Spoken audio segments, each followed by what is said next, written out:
আজকে নেহারি রান্না করব, তার জন্য গরুর পায়া নিয়ে নিলাম 2টা।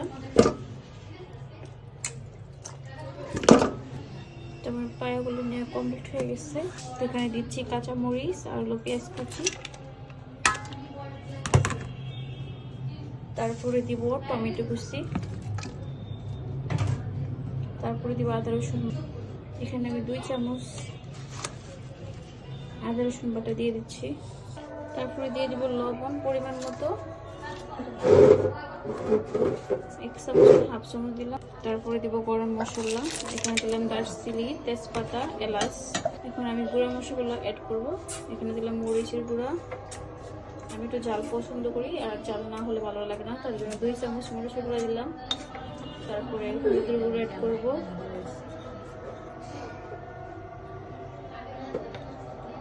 এখন আমি তেল দিয়ে দিচ্ছি, অল্প করে তেল দেবো কারণ নেহারিতে অনেক তেল। আমি এখন পানি অ্যাড করে নিচ্ছি, আর একটু দিব। তো আমি আর একটু পানি অ্যাড করে নিলাম। এখন ভালো করে একটু মিক্স করে নেব।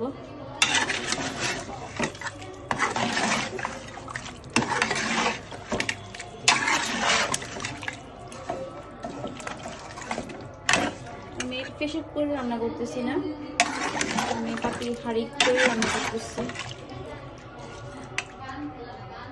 এখন চুলা জালটা ধরিয়ে দিব, আমাদের রেখে দিলাম।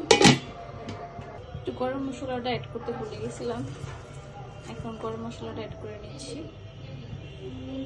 পরে ভাজা জিরার গুঁড়ো অ্যাড করবো, একটু মিক্স করে নিচ্ছি।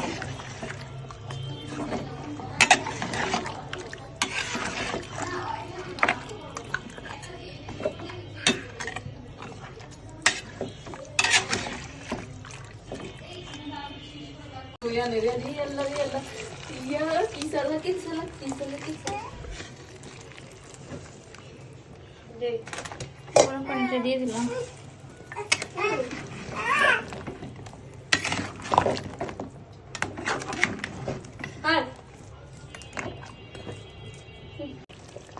নেহারি রান্না কমপ্লিট।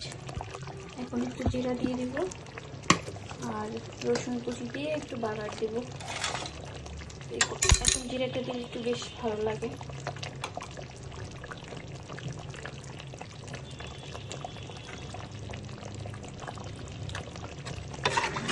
ভালো করে এখন একটু মিক্স করে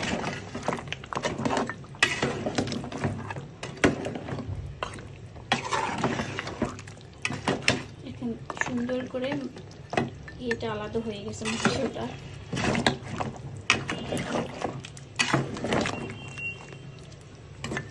আমি প্রায় 3 ঘন্টা ধরে রান্না করতেছি।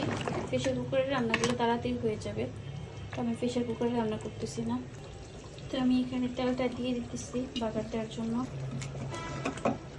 দিয়ে দিলাম রসুন কুচি। নেহারির সাথে রুটি হলে খুব ভালো হবে, তার জন্য বানিয়ে ফেললাম রুটি। তো আজকে রাতে আমরা খাবো নেহারির সাথে রুটি। তো আমি এখানে রসুনগুলো ভালো করে ব্রাউন কালার করে ভেজে নেব। আমার রসুনটা ভাজা হয়ে গেছে, এখন আমি বাগার দিয়ে দেবো।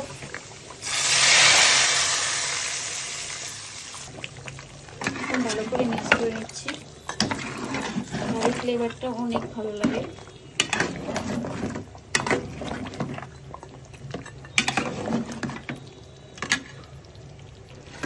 আজকে ভিডিওটা কেমন লাগছে অবশ্যই কমেন্ট বক্সে জানাবেন। যদি নতুন নতুন রেসিপি পেতে চান অবশ্যই কমেন্ট বক্সে জানাবেন। তো আমার আজকের মতন নেহারি রান্না কমপ্লিট।